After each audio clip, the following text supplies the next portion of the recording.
baka naman. The worldwide gross of Rewind is...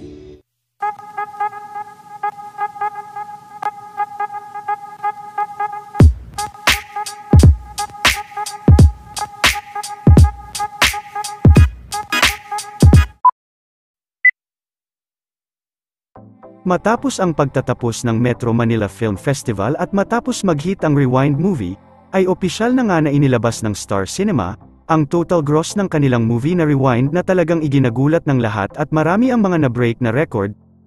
Sa pagbabahagi ng Star Cinema, ay umabot na ng 845 million ang worldwide gross ng Rewind hanggang ngayong araw, at madidagdagan pa dahil kasalukuyan pa itong ipinapalabas at napapanood sa ibang bansa.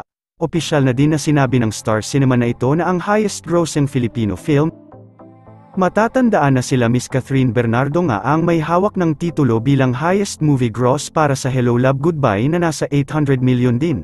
Kaagad din na nagkaroon ng Thanksgiving Mass sa ABS-CBN ngayong gabi, na dinaluhan nila Marian.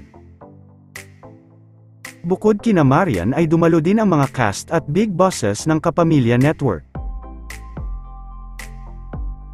Helps them discover what is essential in their lives. And we realize that what is essential in their lives Na habang buhay 3 p.m.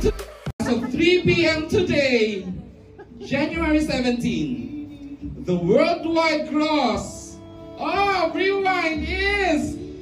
Second look, Mikmi, ulitin please. 848 million!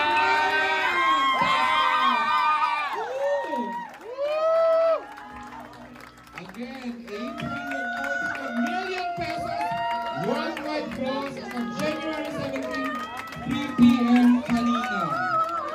Ayan, everyone is here. And of course, si Marge, everyone. Thank you, Marge, for bearing with me. Correct, Miss Marge, like she for all